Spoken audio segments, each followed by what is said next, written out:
Om.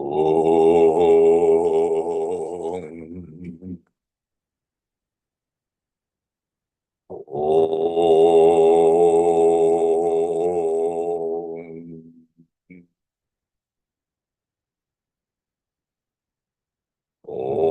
Om.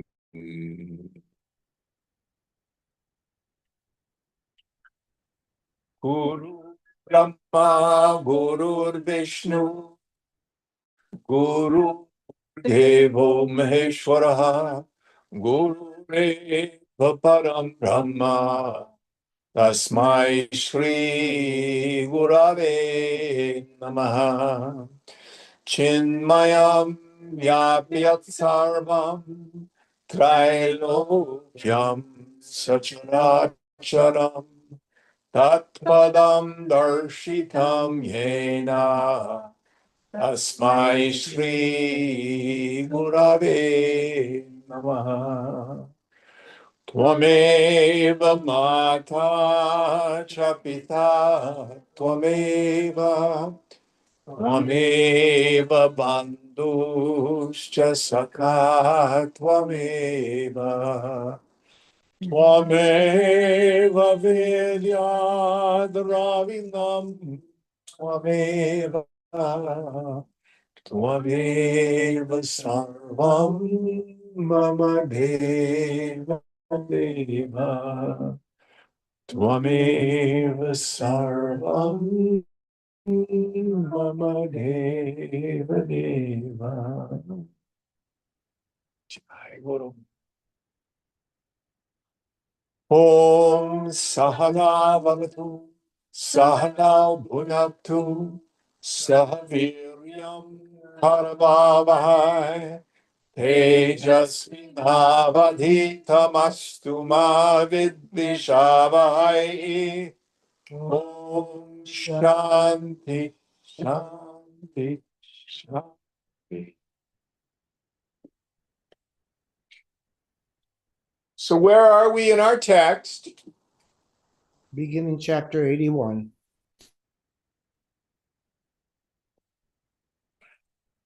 Chapter 81. The root cause of fear. Karma is only a store of unspent energies, of unfulfilled desires, and fears not understood. The store is being constantly replenished by new desires and fears. It need not be so forever. Understand the root cause of your fears, estrangement from yourself, and of desires, the longing for the self, and your karma will dissolve like a dream.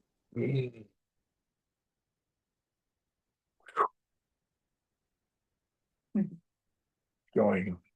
Maharaj, where do you come from? Questioner, I am from the United States, but I live mostly in Europe. I came to India recently. I was in Rishikesh, in 2 ashrams. I was taught meditation and breathing.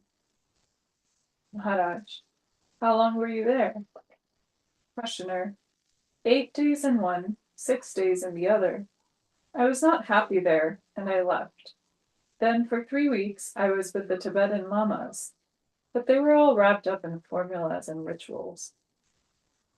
Maharaj, and what was the net result of it all? Questioner, there was definitely an increase of energy, but before I left for Rishikesh, I did some fasting and dieting at a nature cure sanatorium at Buddhopadai in South India. It has done me enormous good.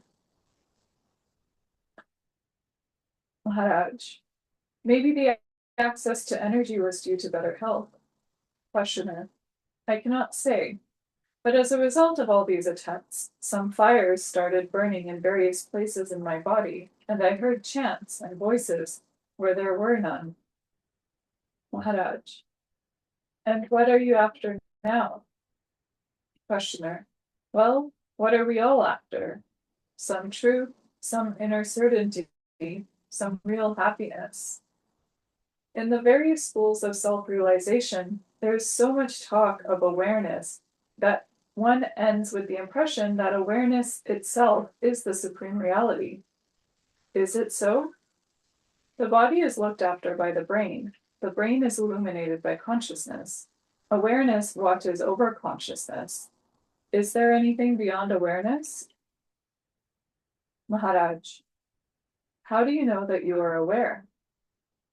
Questioner, I feel that I am.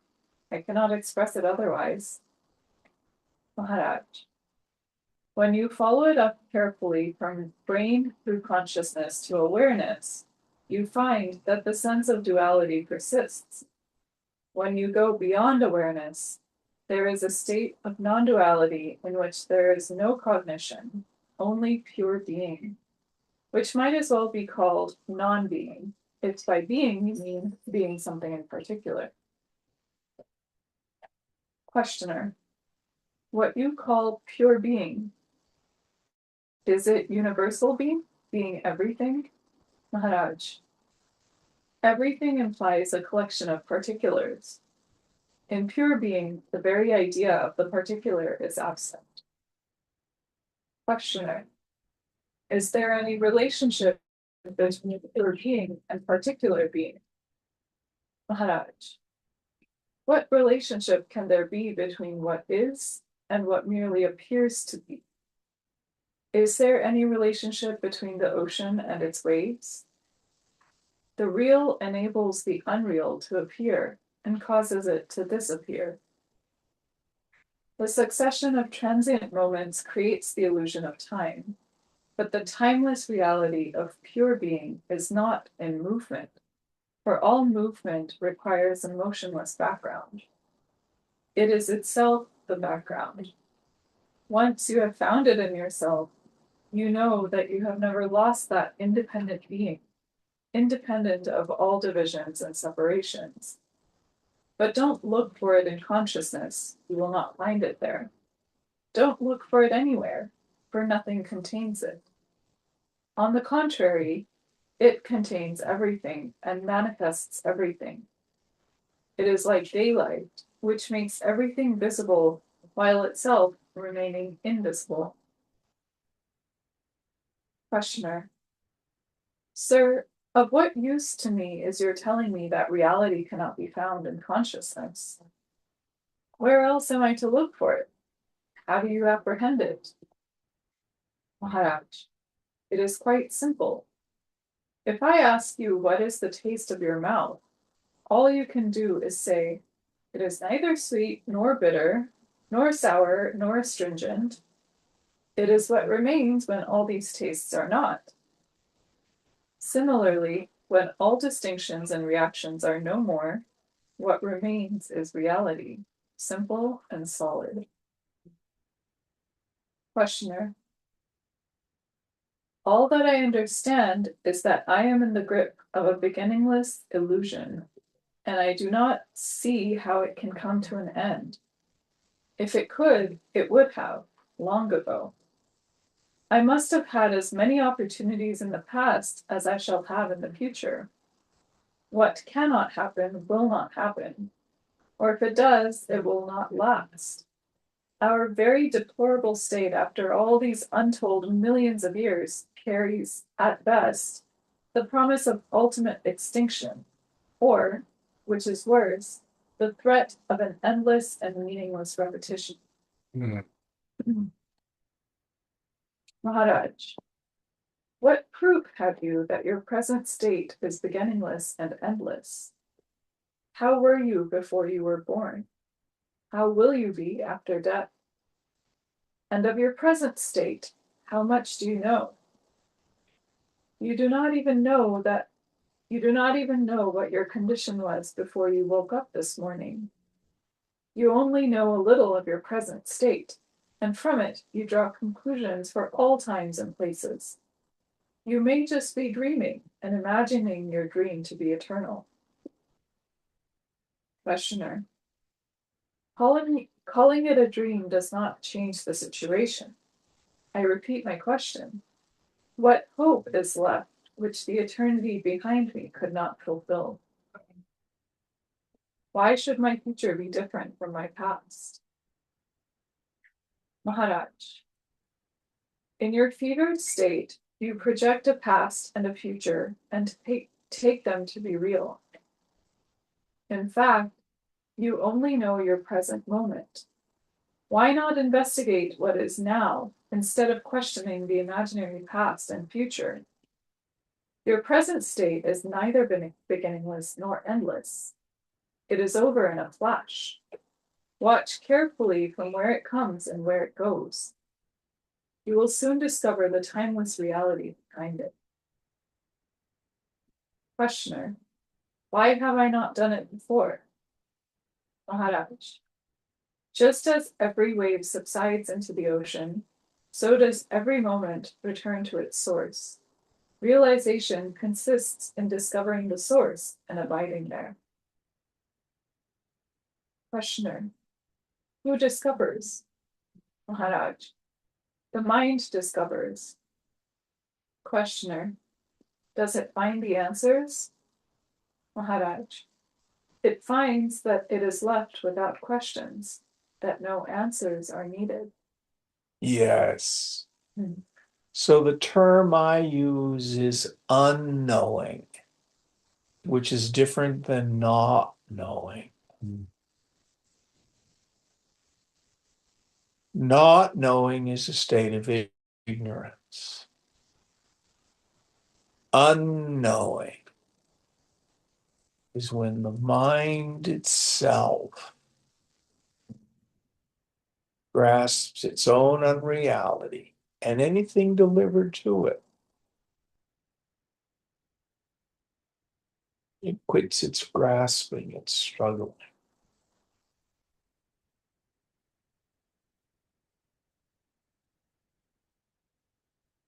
Now, my suggestion is don't get caught up in consciousness versus awareness versus being. Understand, remember, when Maharaj uses, or what's translated as consciousness, it's the Sanskrit Chaitanya. Is Chaitanya also a Hindi word? I believe so. But might refer to it as various states of mind, of universal mind. You can't call it awareness if there's nothing about which to be aware.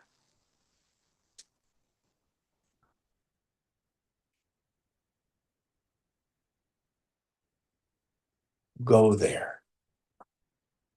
Again, one of my favorite terms comes from seventh mantra in Mandukya, Avyapadesha. In the end, it's untalk about.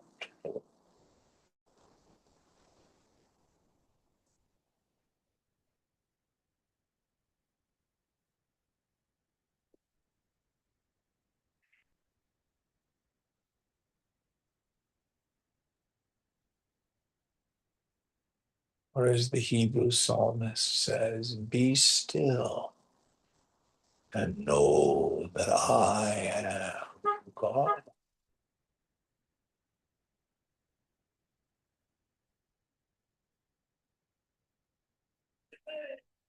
Going on.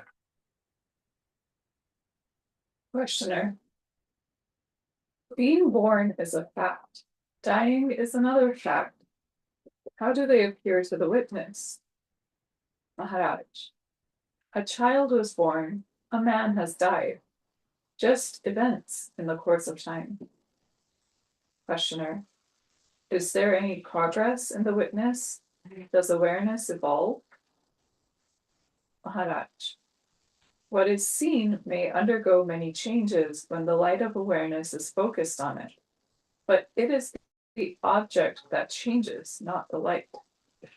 Plants grow in sunlight, but the sun does not grow. By themselves, both the body and the witness are motionless. But when brought together in the mind, both appear to move. Questioner: yes, I can see that what moves and changes is the I am only. Is the I am needed at all? Maharaj: who needs it? It is there, now. It had a beginning, it will have an end. And here he's referring to Ankara, the ego sense that I am going on. Questioner. What remains when the I am goes? Maharaj. What does not come and go remains. It is the ever-greedy mind that creates ideas of progress and evolution towards perfection. It disturbs and talks of order, destroys and seeks security. Questioner. Is there any progress in destiny, in karma? Maharaj. Karma is only a store of unspent energies, of unfulfilled desires and fears not understood. The store is being constantly replenished by new desires and fears. It need not be so forever. Understand the root cause of your fears, estrangement from yourself, and of desires, belonging to the self, and your karma will dissolve like a dream. Between earth and heaven, life goes on. Nothing is affected, only bodies grow and decay. Questioner. Between the person and the witness, what is the relation? Maharaj. There can be no relation between them because they are one. Don't separate and look for a relationship. Questioner. If the seer and the seen are one, how did the separation occur? Maharaj. Fascinated by names and forms, which are by their very nature distinct and diverse, you distinguish what is natural and separate what distinct and diverse. Fascinated by names and forms, which are by their very nature distinct and diverse, you distinguish what is natural and separate what is one. The world is rich in diversity, but your feeling estranged and frightened is due to misapprehension. Yes. So is the pratibimba, the reflection in the mirror, the bimba, separate, apart, or different than the mirror itself? You cannot remove the reflection from the mirror. There is no duality. But each of us, if we go into the bathroom and look into the mirror, there's a different face looking out. But has the mirror undergone any change? No. What is the reflection? Language falls short. It is the mirror appearing as a name and form. If I make faces at myself in the mirror is moving. It's making funny faces. No. The mirror is sthita, still.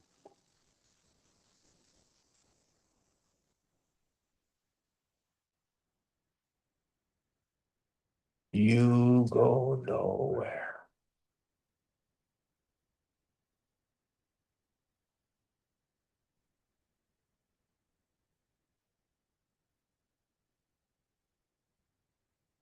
Going on. The world is rich in diversity, but your feeling estranged and frightened is due to misapprehension. It is the body that is in danger, not you. Questioner. I can see that the basic biological anxiety, the flight instinct, takes many shapes and distorts my thoughts and feelings. But how did this anxiety come into being? Maharaj. It is a mental state caused by the idea, I am the body idea. It can be removed by the contrary idea, I am not the body. Both ideas are false, but one removes the other. Realize that no ideas are your own. They all come to you from outside. You must think it out for yourself. Become yourself the object of your meditation. The effort to understand yourself is yoga. Be a yogi. Give your life to it. Brood, wonder, search, until you come to the root of error and to the truth beyond the error. Questioner. In meditation, who meditates? The person or the witness? Maharaj. Meditation is a deliberate attempt to pierce into the higher states of consciousness and finally go beyond them. The art of meditation is the art of shifting the focus of attention to ever subtler levels without losing one's grip on the levels left behind. It is, in a way, it is like having death under control. Now that's interesting. In the dialogues of Plato, one of them is called the Phaedo, which is the story of the death of Socrates. Socrates used the word philosophy to describe what we would call Vedanta. And he used to say, what else is philosophy but practicing dying?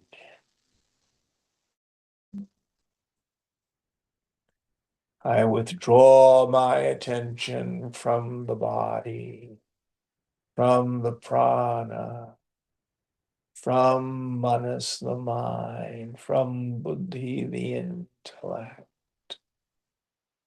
I even withdraw my attention from ahankriti, the ego cells.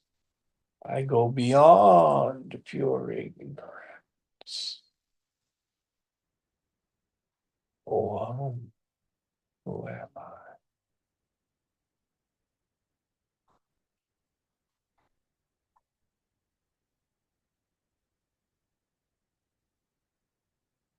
And that is practicing dying.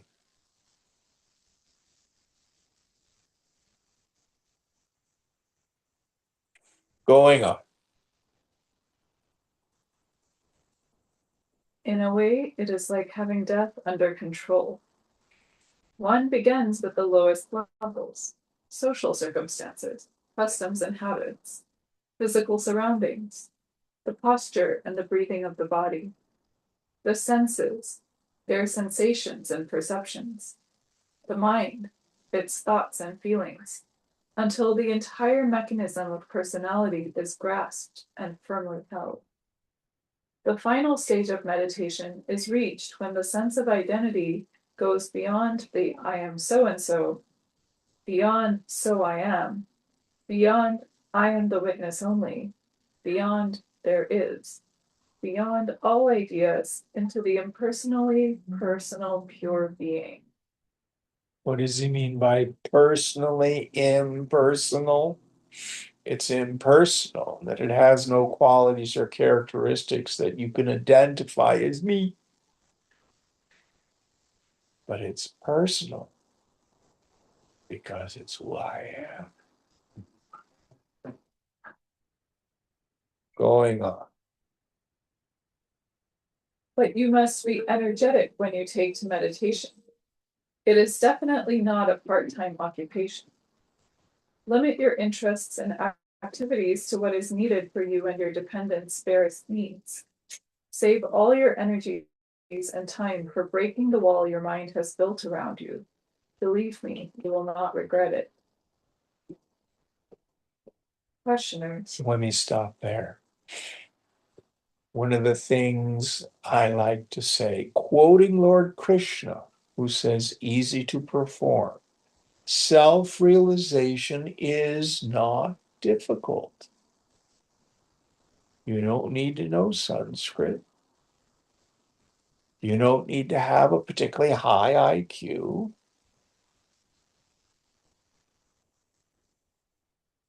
But it's very rare. And it's rare because nobody wants it.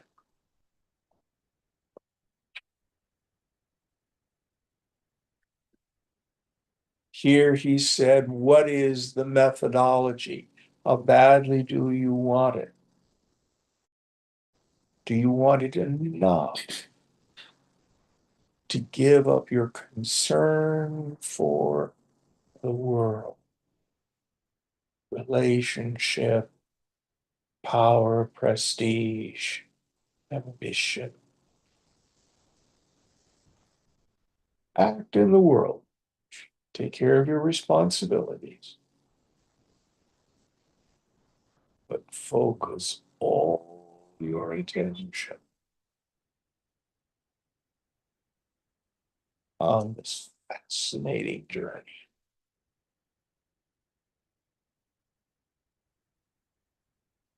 Any thoughts on this?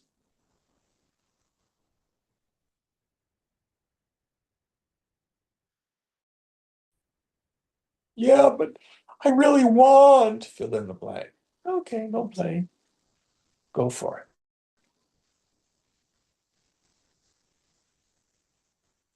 And one or two things will happen if you stay conscious. You'll either be bitterly disappointed because it doesn't deliver the peace you wanted, or you'll have insight. No, I don't need to go down this road. It's just more suffering and more work for something that's fundamentally empty.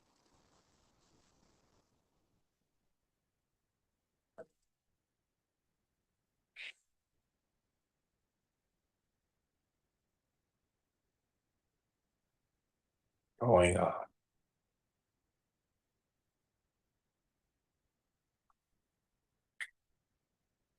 Questioner. How do I come to know that my experience is universal? Maharaj. At the end of your meditation, all is known directly. No proofs whatsoever are required. Just as every drop of the ocean carries the taste of the ocean, so does every moment carry the taste of eternity. So, if you want an enlightenment certificate from the teacher, you're a fool.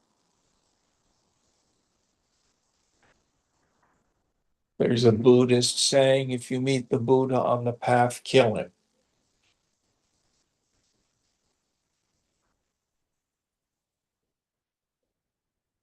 Self-realization is absolutely self-validating. If you're not yet ready, Lord Shiva himself can be your guru. And if you're ready, Lord Shiva can say, oh, you don't know what you're talking about.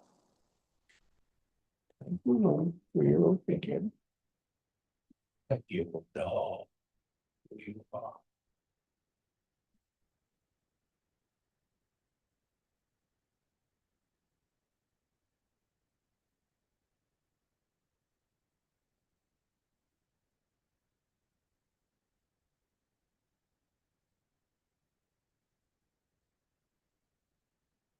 What do we mean by that? Just as for the ordinary person, you don't question the nature of having a human body. Franz Kafka's story, Metamorphosis, where the fellow wakes up in the morning and he's a cockroach. No, you don't have an experience like that. Someone came up to you, oh, no, you're a cockroach. But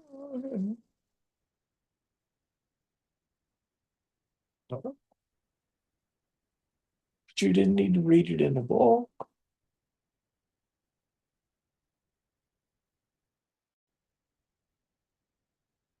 It's obvious.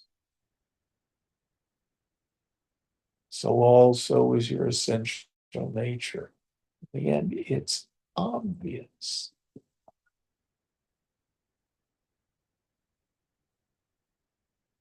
And it's simple.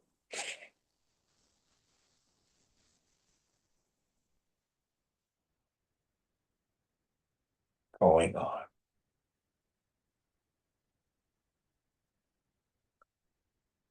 Just as every drop of the ocean carries the taste of the ocean, so does every moment carry the taste of eternity. Definitions and descriptions have their place as useful incentives for further searching, but you must go beyond them into what is undefinable and indescribable except in negative terms. After all, even universality and eternity are mere concepts, the opposites of being place and time-bound. Reality is not a concept, nor the manifestation of a concept. It has nothing to do with concepts. Concern yourself with your mind. Remove its distortions and impurities. Once you have had a taste of your own self, you will find it everywhere and at all times. Yes. That is why it is so important that you should come to it. Once you know it, you will never lose it. But you must give yourself the opportunity through intensive, even arduous meditation. Questioner: exactly what do you want me to do? Maharaj: give your heart and mind to brooding over the I am. What is it? How is it? What is its source, its light, its meaning? It is very much like digging a well. You reject all that is not water until you reach the life-giving spring. Questioner: how shall I know that I am moving in the right direction? Maharaj: by your progress in intentness, in clarity, and devotion to the task. Questioner: we Europeans find it very difficult to keep quiet. The world is too much with us. Maharaj: oh no, you are dreamers too.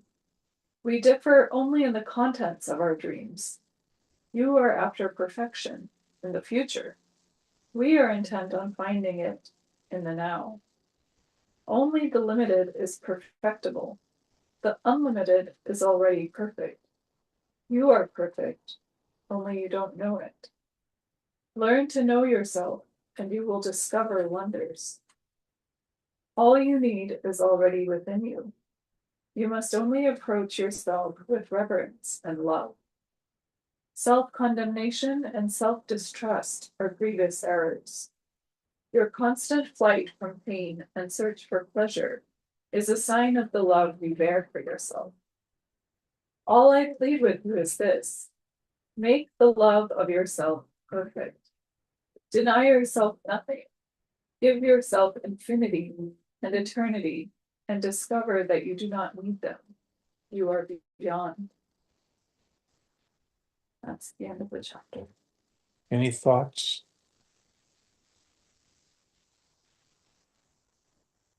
Let's do the next one.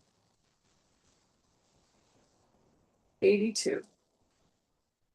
Absolute perfection is here and now. Time cannot take us out of time, as space cannot take us out of space. All you get by waiting is more waiting. Absolute perfection is here and now, not in some future, near or far.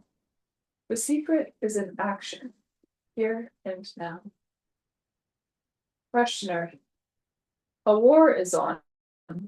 What is your attitude towards it? Maharaj: in some place or another, in some form or another, war is always on. Was there a time when there was no war? Some say it is the will of God. Some say it is God's play.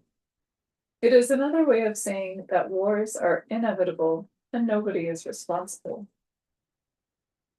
Questioner: but what is your own attitude? Maharaj: why impose attitudes on me? I have no attitude to call my own. Questioner: surely somebody is responsible for this horrible and senseless carnage. Why do people kill each other so readily? Maharaj: search for the culprit within. Ideas of me and mine are at the root of all conflict. Be free of them, and you will be out of conflict. Yeah. Let there be peace on earth, and let it begin with me. That old hippie song.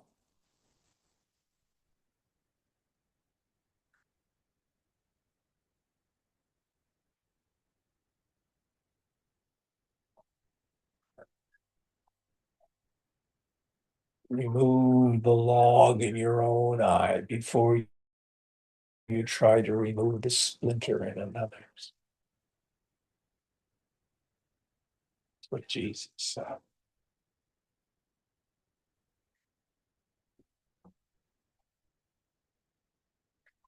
And again, I have no idea which war this questioner was talking about. Probably Vietnam. Might have been the Second World War.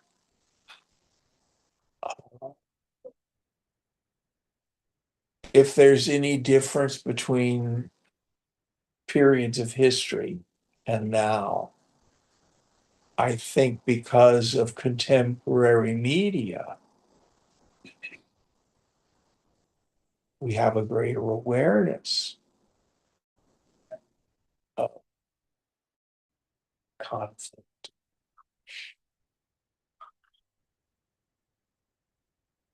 Maharaj says it's part of what human nature has been. And if you question this, do you ever get pissed off at people in traffic? Do you? There is war.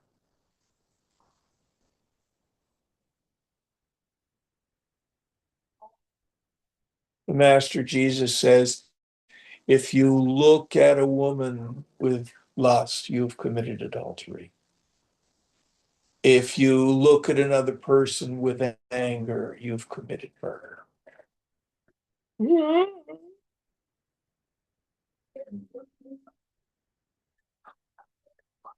That's the root cause. Is in our own hearts. It's the only thing we can really work on. Yeah. Going on.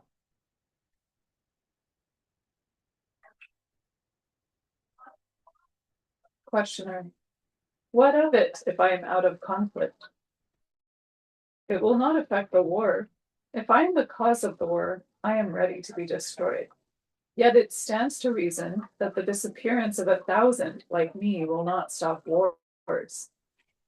They did not start with my birth, nor will they end with my death. I am not responsible. Who is? Maharaj, strife and struggle are a part of existence. Why don't you inquire who is responsible for existence?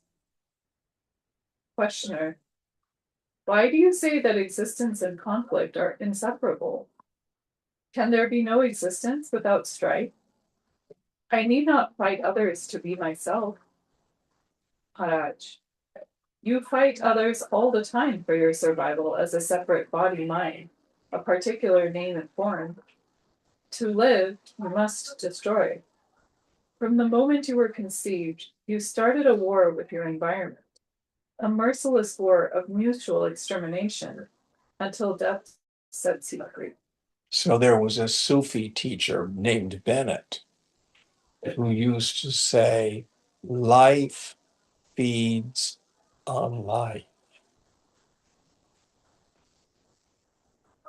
Maybe you're a vegan and you've made the decision not to feed on sentient life. But if you read a book like the novel Overstory, you become aware that plants are sentient. They have modes of communication. They feel and they react. Does a tomato scream when you pick it and slice it? Maybe we just can't hear it.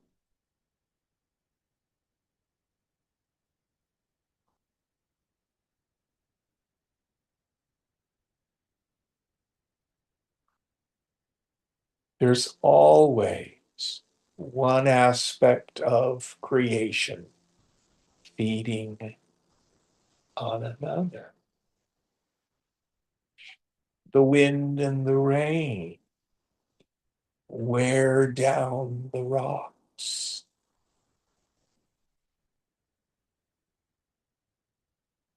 Do you like to walk on the beach, feel the sand in your toes? That sand was once mountains, valleys. And in the end, what's going to happen when the sun becomes, what do they call it? When it goes orange and becomes really big? Not a supernova, comes a red giant, I think. Its circumference will expand out beyond the orbit of the Earth. The sun will feed on the Earth.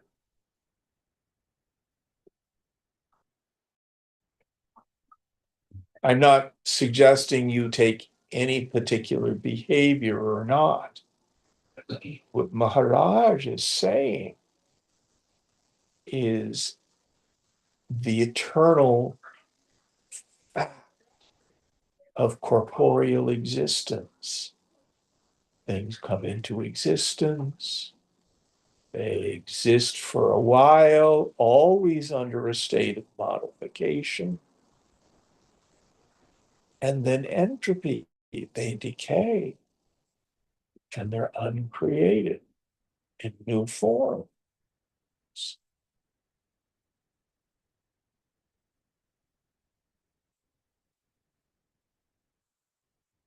That's the truth of everything.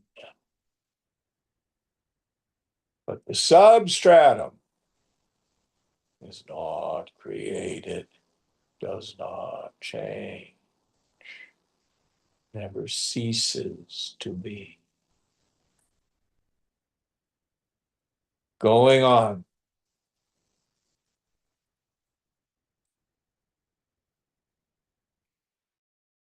Questioner. My question remains unanswered. You are merely describing what I already know, life and its sorrows. But who is responsible, you do not say. When I press you, you throw the blame on God, karma, or my own greed and fear, which merely invites further questions. Give me the final answer. Maharaj, the final answer is this: nothing is. All is a momentary appearance in the field of universal consciousness. Continuity as name and form is a mental formation only, easy to dispel. Questioner. I am asking about the immediate, the transitory, the appearance. Here is a picture of a child killed by soldiers. It is a fact, staring at you. You cannot deny it. Now, who is responsible for the death of this child? Maharaj. Nobody and everybody. The world is what it contains, and each thing affects all others. We all kill the child, and we all die with it. Every event has innumerable causes and produces numberless effects. It is useless to keep accounts. And this is why going causation hunting is usually a futile journey. So the psychotherapist may go causation hunting into family of origin. But who's to say that's the real cause? Others go causation hunting into prior lifetimes. But can you verify that that's a cause, even if some historical event is proven to have taken place? So Hinduism has this marvelous image of the Ashwatha tree. What's the Ashwatha tree? It occurs in Kathopanishad and also occurs in Gita. Do you know what it is, Michael? Yeah. Tell us about the Ch82 tree. The people tree, and then it's the one that has the branches that go in both, the roots that go in both directions. Well, in Gita and Kathopanishad, the roots are above and the branches are below. Mm. It's a mythological tree. Mm. You know, some people will say, oh, that particular people tree, that's what it is. But no, it's true. And the mystic symbolism is down below are the branches and the flowers and the fruits, the karma pagam. Right here, right now, you all are sitting in the living room. That's the fruit. But what caused it? Go up and up and up and up. And what the scripture says is the roots are lost in the infinite in heaven, implying you can't really find ultimate cause. Wasn't the Big Bang the cause of it all? Well, what caused the Big Bang? I don't know. Science don't know. That doesn't mean it's without cause. This means we don't know it.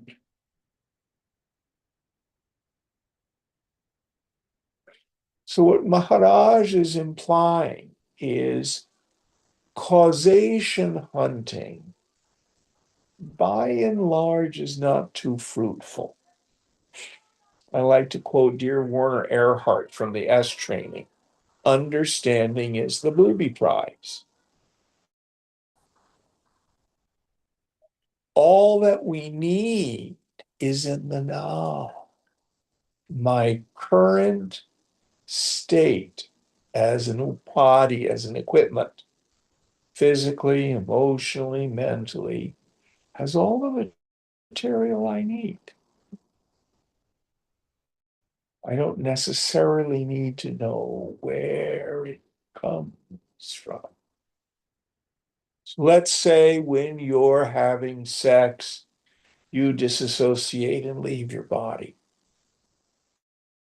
That could be an indication of childhood sex abuse. Okay, you find out you were abused as a child. Does that make it go away? You're a mental health professional, does it? Huh. What do you have to do? You have to feel through it. And whether you know who your perpetrator was, in the end, is immaterial. And that's not the real cause. Why did this person do that? Well, maybe they were themselves the victim of a childhood abuse. Why do people abuse children? There's a larger cause. Why were you born into that family with a pervy uncle? What caused that? None of that changes the fact. What did you say that you have to do to get through it? You have to feel through it. Yeah. And causation hunting doesn't solve it.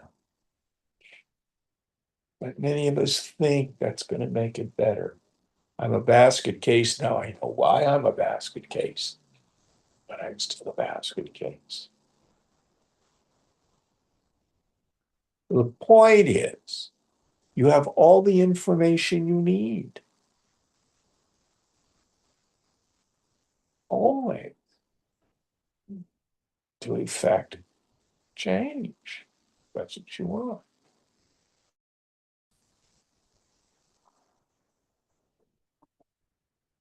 And images and memories may come up. They may or they may not be valid.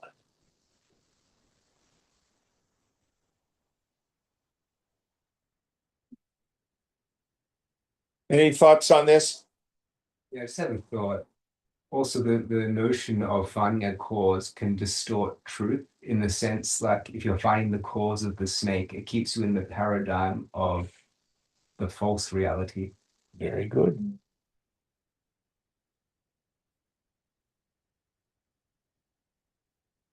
All right, going on.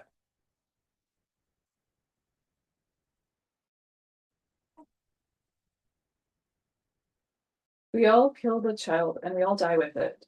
Everything, every event has innumerable causes and produces numberless effects. And in the end, I want to make one more point. There is no individual cause. There's a very famous Zen koan. From where you are sitting, move the distant boat across the water. And in the beginning, people think, oh, psychic. No, it's not what it's talking about. From where you are sitting right here, the cause of you sitting here is moving traffic up and down Grand Avenue, is flying airplanes, is causing stars to supernova, spinning galaxy. This is what I call the deeper understanding of Mahamudra. What is a mudra? Mudra is a gesture. In yoga, we make these gestures to invoke energy. Actually, mudras are a response to energy. So if you look at religious iconography, you see archetypical symbols. Why do Christians, Hindus, Buddhists, Chinese, Indians, everybody all making the same gestures, Europeans? Because it's a response to energy. In the Catholic Mass, they have what are called the manual gestures, the manual acts that the priest does at the altar. They look the same as Hindus and Buddhists. Mudra is a response to the movement of Shakti. You go out clubbing and you see kids dancing and their hips are moving back and forth. You ever seen them do that? What's that mudra saying? Or on the contrary, they're dancing and they go real stiff. What's that say? You go for an interview and your legs are crossed and your arms are crossed. What's that say?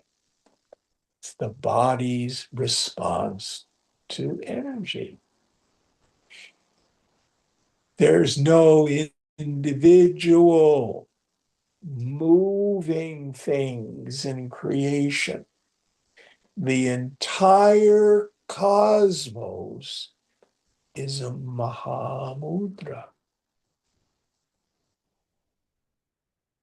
Everything is moving as the response to Shakti, to the mother herself.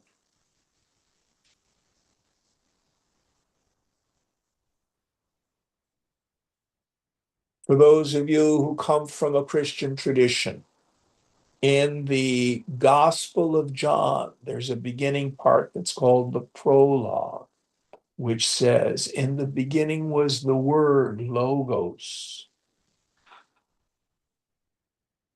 and another name for Christ.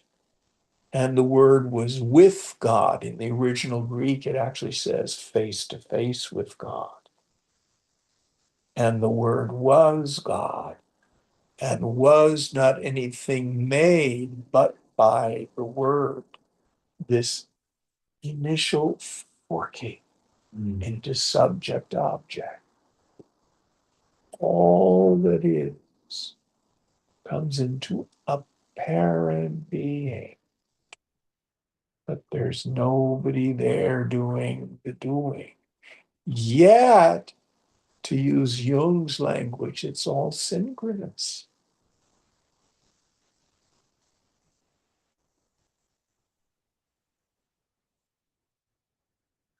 So this puny little intellect that says, I choose to do this, and I choose to not do that, is all just vanity.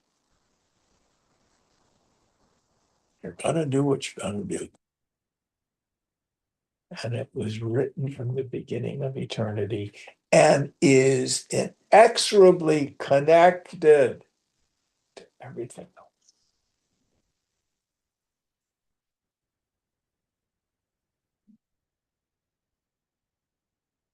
Any thoughts on this?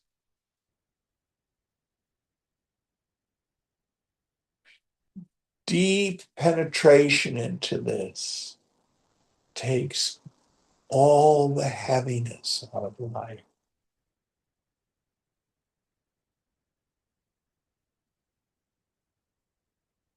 You can't screw it up. You can't make a wrong decision. Why are you upset? I think the blood in my heart is going down the wrong artery. It's like that.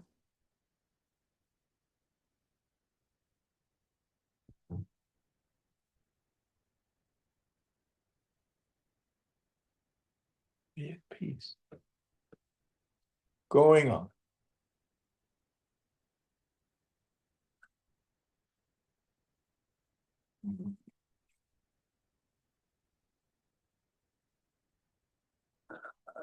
Oh yeah. Questioner. Your people speak of karma and retribution. Maharaj, it is merely a gross approximation. In reality, we are all creators and creatures of each other, causing and bearing each other's burden. Questioner. So the innocent suffers for the guilty? Maharaj. In our ignorance, we are innocent. In our actions, we are guilty. We sin without knowing and suffer without understanding. Our only hope is to stop, to look, to understand, and to get out of the traps of memory. For memory feeds imagination, and imagination generates desire and fear. Questioner. Why do I imagine at all? Maharaj. The light of consciousness passes through the film of memory and throws pictures on your brain. Because of the deficient and distorted state of your brain, what you perceive is distorted and colored by feelings of like and dislike. And by the notion what I'm perceiving is real. Make your thinking orderly and free from emotional overtones, and you will see people and things as they are, with clarity and charity. The witness of birth, life, and death is one and the same. It is the witness of pain and of love. For while the existence and limitation and separation is sorrowful, we love it. We love it and hate it at the same time. We fight, we kill, we destroy life and property, and yet we are affectionate and self-sacrificing. We nurse the child tenderly and orphan it too. Our life is full of contradictions, yet we cling to it. This clinging is at the root of everything. Still, it is entirely superficial. We hold on to something or somebody with all our might, and the next moment we forget about it. Like a child that shapes its mud pies and abandons them lightheartedly. Touch them, and he will scream with anger. Divert the child, and he forgets them. For our life is now, and the love of it is now. We love variety, the play of pain and pleasure. We are fascinated by contrast. For this, we need the opposites and their apparent separation. We enjoy them for a time and then get tired and crave for the peace and silence of pure being. The cosmic heart beats ceaselessly. I am the witness and the heart too. Questioner. I can see the picture, but who is the painter? Who is responsible for this terrible and yet adorable experience? Maharaj. The painter is in the picture. You separate the painter from the picture and look for him. Don't separate and don't put false questions. Things are as they are, and nobody in particular is responsible. The idea of personal responsibility comes from the illusion of agency. Somebody must have done it. Somebody is responsible. Society as it is now, with its framework of laws and customs, is based on the idea of a separate and responsible personality.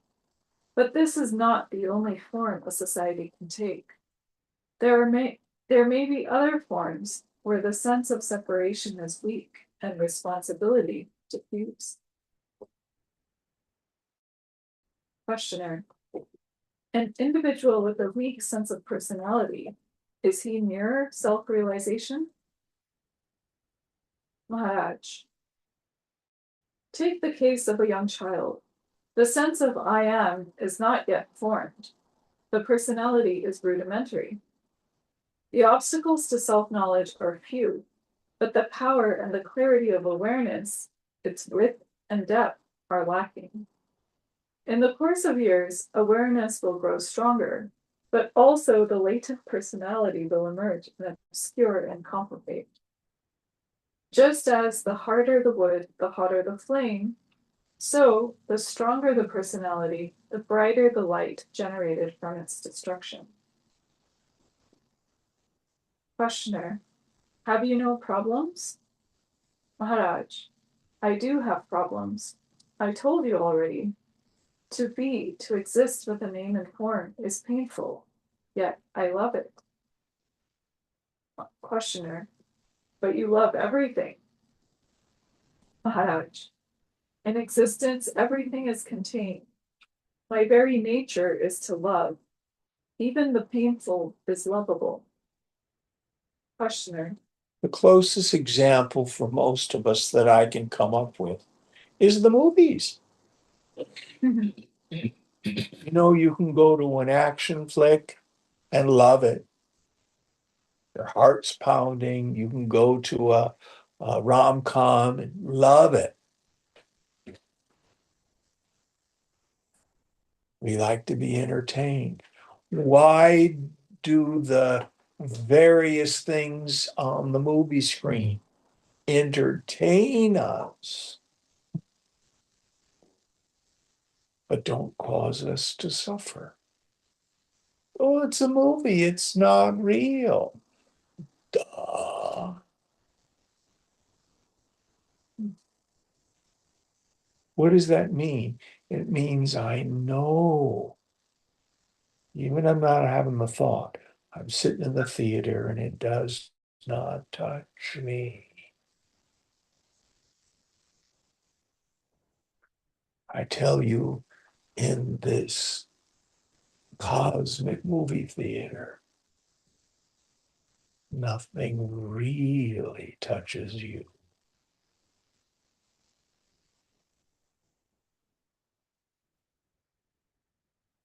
Going on. Maharaj. My very nature is to love. Even the painful is lovable. Questioner. It does not make it less painful. Why not remain in the unlimited? Maharaj. It is the instinct of exploration, the love of the unknown that brings me into existence. It is in the nature of being to seek adventure in becoming, as it is in the very nature of becoming to seek peace in being. This alternation of being and becoming is inevitable, but my home is beyond. Questioner. Is your home in God? Maharaj. To love and worship a god is also ignorance. My home is beyond all notions, however sublime. Questioner. But God is not a notion, it is the reality beyond existence. Maharaj. You may use any word you like. Whatever you may think of, I am beyond it. Questioner. Once you know your home, why not stay in it? What takes you out of it? Maharaj. Out of love for corporate existence, one is born, and once born, one gets involved in destiny. Destiny is inseparable from becoming. The desire to be the particular makes you into a person, with all its personal past and future. Look at some great man. What a wonderful man he was. And yet, how troubled was his life, and how limited its fruits. How utterly dependent is the personality of man, and how indifferent is its world. And yet, we love it and protect it for its very insignificance. Questioner. A war is on, and there is chaos, and you are being asked to take charge of a feeding center. You are given what is needed. It is only a question of getting through the job. Will you refuse it? Maharaj. To work or not to work is one and the same to me. I may take charge, or I may not. There may be others better endowed for such tasks than I am. Professional caterers, for instance. But my attitude is different. I do not look at death as a calamity, as I do not rejoice at the birth of a child. The child is out for trouble, while the dead are out of it. Attachment to life is attachment to sorrow. We love what gives us pain, such is our nature. For me, the moment of death will be a moment of jubilation, not fear. I cried when I was born, and I shall die laughing. Questioner. What is the change in consciousness at the moment of death? Maharaj. What change do you expect? When the film projection ends, all remains the same as when it started. The state before you were born was also the state after death, if you remember. Questioner. I remember nothing. Maharaj. Because you never tried. It is only a question of tuning in the mind. It requires training, of course. Questioner. Why don't you take part in social work? Questioner.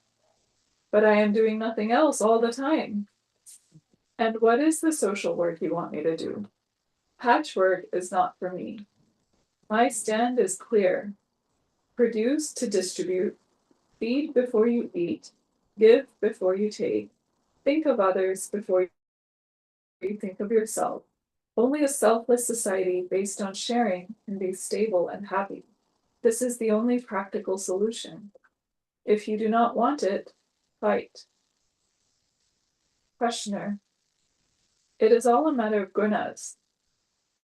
Where tamas and rajas predominate, there must be war. Where sattva rules, there will be peace. Maharaj. Put it whichever way you like. It comes to the same. Society is built on motives.